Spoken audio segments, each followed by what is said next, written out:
Hi everyone, my name is Maria Pallotta-Curoli. I'm from the School of Health and Social Development, Deakin University, and I so wish I could have been at this conference with you.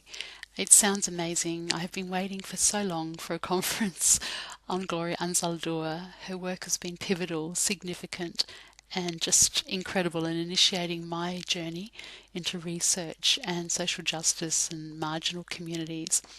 And her theories have been incredible for me, as well as it's been such an honour and a privilege, humblingly so, in introducing Gloria Anzaldúa to my postgrad students. So I want to thank Baden and everyone there for this incredible conference, and I look forward to reading all the papers.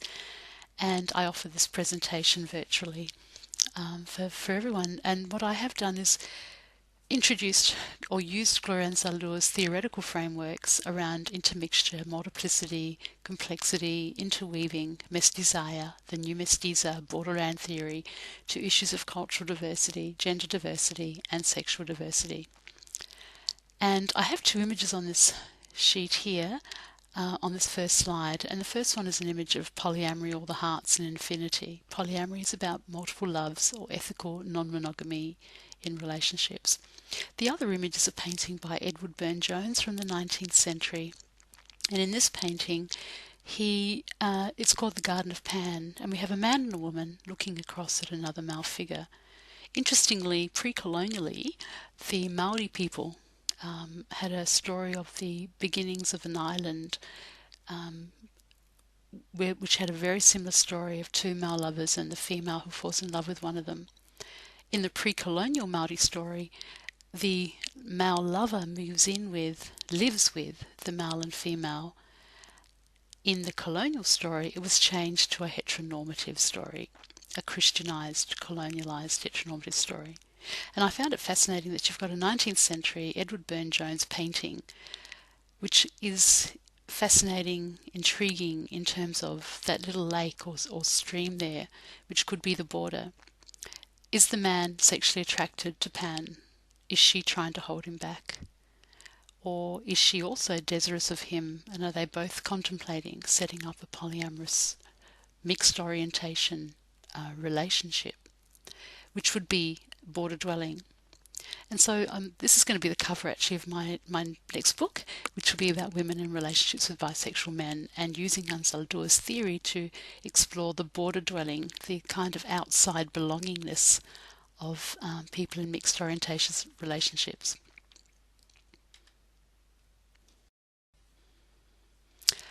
So basically I just want to introduce polyamory. It's the practice of honest, open, ethical, multiple relationships. The term was first published in a magazine called Green Egg by Morning Glory Zell Ravenheart. And there she is with her primary partner Oberon in the 70s, and there they are now as an older couple. And polyamory Anzaldúa's theories are so useful in describing people who are living in polyamorous relationships, because they go beyond the heteronormative construct of monogamy, but they also go beyond, or are not on the borders of, what is constructed socially as promiscuity. These are open, ethical, multiple relationships on the borders of those. And of course bisexuality is on the border of gay and straight.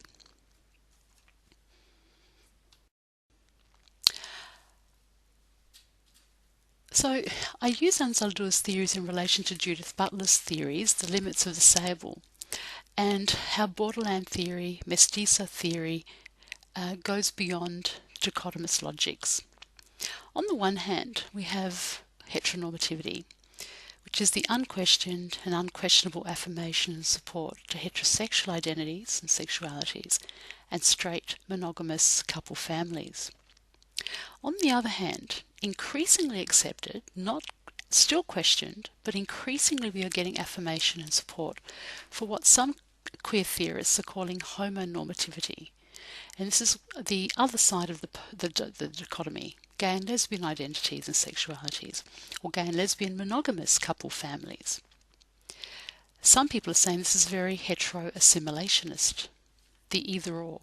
In order to aspire to or want to fit in or belong to heteronormativity, there is a construction or assimilation of homosexuality and queer relationships which assimilate to or try to comply by the rules of heteronormativity. In between, we have bisexuality, and I use that term to encompass all sorts of sexual identities and fluidities, which go beyond and critique the polar of gay-straight.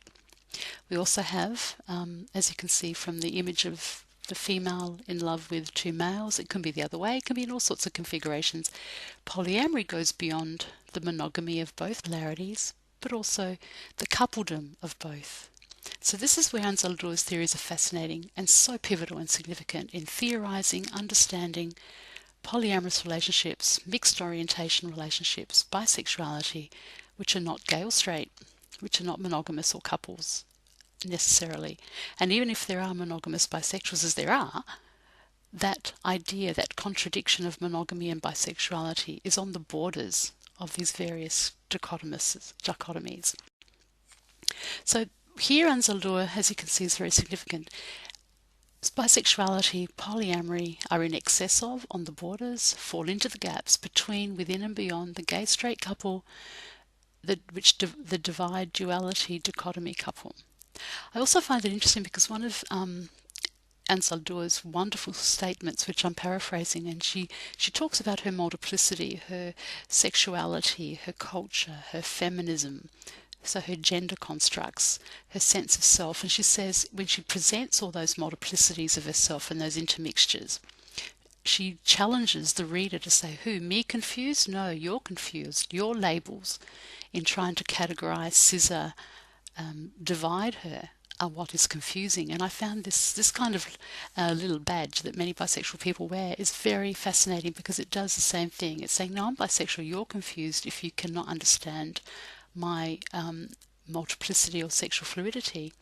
I also put the image of Brokeback Mountain there because the film, in a way, was kind of constrained or scissored, reduced to being about two gay cowboys in many reviews. But are these men bisexual? What about the lives of their partners? What other possibilities could have been if these men had been able to or socially been allowed to step onto the borders? The borders, as Trinity Minhas says, as a creative interval. As Gloria Anzaldúa says, it's on the borders that you get to strategically understand the limitations of dichotomies and simplistic either or categories, and you can try and live and create a way of living and a way of seeing and being that is about border dwelling. I've done some exploration to these areas already in my trying to grapple with diversity rather than restrict it, scissor it down to reduce it, simplify it to difference. Love You Too is a novel. One of the other things that Anzaldúa's work impresses me about is her use of poetry, literature, as well as theory, the anecdote, and for me, and the importance of being accessible to the very people you're writing about. So I wrote this novel, Love You Too, which amazingly I was so honoured and humbled. It won a Lambda Literary Award. And then Border for Sexualities was the actual research based with about 100 bisexual and polyamorous parents within an educational setting, or talking about their experiences of schooling as an example of a systemic restriction of bordering. So actually that book uses and theorizes borderland theory, mestizaje theory. For me, it was so pivotal. I could not have understood and analysed and supported polyamorous and bisexual relationships and families without this incredible Anzaldúan construct of and concepts of bordering. And I was really amazed because that won a Lambda Literary Award in 2010. With dear friends Peter Hayden and Anne Hunter, I went on to write a chapter in a wonderful, pivotal book, Catherine Allen and Abby Goldberg, who didn't just put the B into LGBT, but actually have chapters on bisexual parenting and transgender parenting, and have chapters on polyamorous parenting. And finally, in the latest book I've done with a wonderful colleague, Bob Pease, there is a chapter on women in relationships with bisexual men as a kind of one chapter or one facet of my forthcoming book with Lexington Books, which will be Outside Belonging, Women in Relationships with Bisexual Men. So I don't have time in this presentation to really deeply theorize and categorize and apply Anzalduan theory to this work. But it's all available there for you to read, and other things as well that I. Anzaldur's work for me is actually contained within this wonderful statement by a 15-year-old young woman who is a heterosexual daughter of a bisexual polyamorous dad and a heterosexual monogamous mum. She said the world isn't heterosexual or homosexual, it's lots of sexuals. And I think Anzaldur would have loved that word, lots of sexuals. That intermixture, fluidity, multiplicity is encapsulated in this, and I think, why have I done all this research when that statement by a 15-year-old really says it all? And I've also listed some of the other terms that are used to describe this kind of bordering family, or the different border families, constructs and configurations. And there's a wonderful image of a child who drew her family. And I love the distinctiveness of each character in her drawing, including the pets. That again, that multiplicity that Anzaldur talks about is so apparent in this family construct that goes beyond the monogamous singularity of polarity of the straight couple and gay couple. So these are the theoretical frameworks I use in my work. Definitely Anzaldur's borderland theory about intermixture, multiplicity, and being on the borders of different constructs. I also use a lot of Foucault's panopticon theory, which of course was based on Jeremy Bentham's panopticon construct of the prison. And I couldn't resist this little image of Michelangelo's David as he in the prison. Jeremy Bentham's prison was designed in a way that every prisoner could not see the guard, but the guard could see the prisoners. So in the end, no guards were needed because prisoners were self-surveillant. They were regulating, policing their own behaviours. Well, that was what the theory of these prison architectural systems would do. So for a lot of families and queer families and polyfamilies and bisexual people on the borders, sometimes there is this feeling and the need for self-surveillance as a response to real or imagined external surveillance. And I used Butler's performativity theory around performance, masking. And also Mary Douglas was a wonderful anthropologist in the 1960s, and she talked about pollution theory, where there's many people who are on the borders and use the borders as a strategic place to resist, to pollute and subvert the worlds and communities around them. So the borders becomes this creative space, agentic space, within which much is done, within which there is strength and unity and development, and with which they go out into the broader dichotomous worlds and challenge the rest, the communities. So these were the three strategies that I found in my work with queer border dwellers. Some will choose to pass. They will normalise or silence or erase aspects of themselves or in order to assimilate to the either-or worlds and communities around them. Anzaldur talked about her culture, her sexuality, her gender, and how different facets of those identities were either embraced or excluded, discriminated against, or upheld according to where she went. And I think that is so significant to the peoples that I'm talking about and working with. Bordering then, of course, negotiating, navigating one's place and one's multiple identities, multiple selves within multiple life worlds, and how to make your way and present a different facet of the self to the different communities. And polluting, of course, non-compliance, resistance, using the border, stepping out of the border, going out and creating change and making oneself open. And as one of the writers of polyamory spoke about, being under the spotlight, but sometimes being under the spotlight is actually safer than trying to hide. And so here we've got two examples of queer families, border sexualities, who have gone out into the media. One is an American family and one is an Australian family, and polluted the worlds around them through media to say we exist, we live, and we go beyond the polarities and the homogeneities of the either-or. In doing so, there are three places or sites that have to be acknowledged. So, social description, being what external society and its systems, such as an educational system, the workplace, health systems, any social, the media, what they define and ascribe to a person who is a border dweller. And how does one then navigate or pass or pollute these systemic places? And what part of oneself does one show to these places? So many people living on the borders wonder where their representations are. There is underrepresentation, misrepresentation, and homogenized representations in ascriptive texts. The second place is community acknowledgement. How can you, which can be very positive or negative. So this is the group of significant others who will discourage or affirm different facets of the self. So within a gay community, a woman married to a bisexual man will be looked down upon. Within a gay community, the man himself may not be considered a partner, possible partner, because he's bisexual, not gay.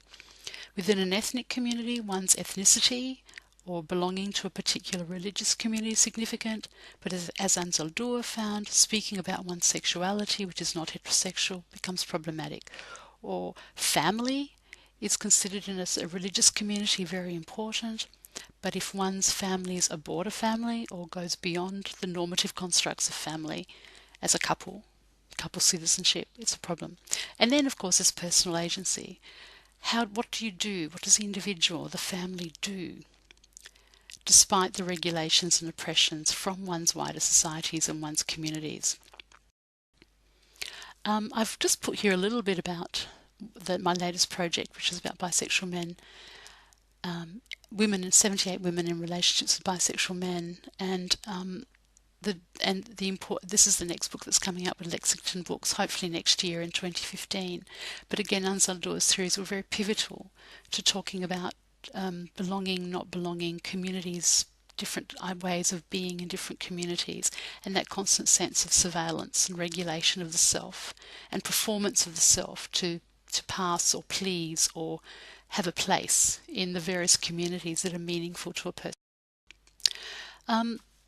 And these are just some of the issues that were tackled. So I use that term, Elspeth Probyn's term, outsiders belonging, to talk about border dwelling here. For example, number 5, where some of the women would go to health services, not because they necessarily found their relationship problematic, but because they needed support, affirmation, information about sexual health, for example. If they went to a gay counselling service because they have a bisexual partner, there's no space for women. If they go to a women's health services, many of the women report being told, well, why are we with a man like that anyway? So the sense of having no place, no space in systemic and dominant community and social systems and places, and where one then has to border the various places. So you go to different services for the different needs or different facets of the self, and are constantly bordering, critiquing, and trying to selectively be within those communities. So the other thing I want to say, though, that is really important to Anzaldúa, and it reminds me of her comment about being a turtle who carries her homes on her back.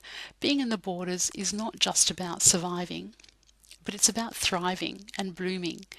And as many of the women said in my relationships with bisexual men, it is a door that hasn't been opened yet.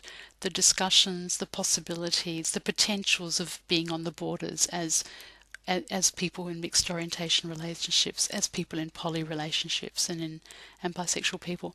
We are seeing the media. So, for example, we're seeing characters like Jack Harkness, we're seeing advertising, we're seeing more and more stories coming through. We're seeing new words develop, such as girl fag, new labels. So, for example, girl fag is about women or girls who are interested in sex with bisexual men, interested in non-monogamous triads or other configurations with men who are not heterosexual. So, on the borders, we have a development of different configurations and a development of new languages and new ways of exploring those beings. And Anzaldúa, even in the language she used in her texts, would use different languages, different words from different linguistic and cultural and spiritual backgrounds to try and mesh and meld and create a multiple self or multiple selves. And this is what we're going to see more in the future. Here's a list of resources for you to follow up. This has been a very short presentation. I've kind of just like touched little bits of the iceberg, but there's so much to learn. There's wonderful Yahoo groups that you can belong to, that you can ask questions and you can find out lots more information. And it's so significant, I think. We are now seeing more and more writers and researchers who are beginning to see Anzaldúa's work as really pivotal to the understanding of sexualities and families and relationship styles and diverse cultures all in one. And I must say my work was very much about cultural diversity as well, and the different issues that would come up for people from diverse cultures who are living poly or bisexual or mixed orientation lives. Finally, I just want to say that much more research is needed. Please write to me, talk to myself. I'm be so happy to connect with people who are Anzaldúan theorists and supporters and fans. It's been an absolute delight and so important and so heartwarming to be able to read her work over the years, and the work of people like Anna Louise Keating, an incredible woman who has kept Anzaldúa's work alive, and it's getting out there now. But these are some of the issues we need to think about. We do need research that incorporates non-monogamies into researches on sexualities, genders, relationships, families. We need to ask the kind of questions in our research and with people that will allow for the answers rather than preventing the answers. So I guess this is border research that steps into the borders, onto the borders, to find the multiplicity, to acknowledge and honour and critique and describe and be situated with the possibilities of bordering and multiplicity. And we do need to do much more research that is not about Western, white, middle-class, educated peoples. We need to, as Anzaldúa really stressed, multiple classes, ethnicities, race, sexualities, indigeneities, the first peoples. We need to understand the pre-colonial, pre-Christian ways of being that were often about mixed orientation relationships, which did not have dichotomous sexual or gender or particular constrained ways of doing relationships. This is not about pedestaling pre-Christian, pre-colonial constructs, but it's also not about demonizing either. It's about acknowledging and learning and understanding the complexity and the multiplicity that has always been, and that in Western terms and in Western research has been regulated and restricted into homogenized simplistic symbols. I thank you very much. I thank you if this presentation has been very short and hasn't provided you with the depth of analysis and understanding that you would like. But I do ask very humbly to follow it up with me, with my writing and the writing of many pioneers and people into bisexuality and polyfamilies that have come before, who may not have used Anzaldúan border theory, but certainly their work, you will be able to see it through the light of her writing and her analysis and her theorisation and her lived experience. Please get in touch, mariapc@deakin.edu.au. Thank you, Baden. Thank you, everyone at this conference, and I hope you're having an awesome time. Bye.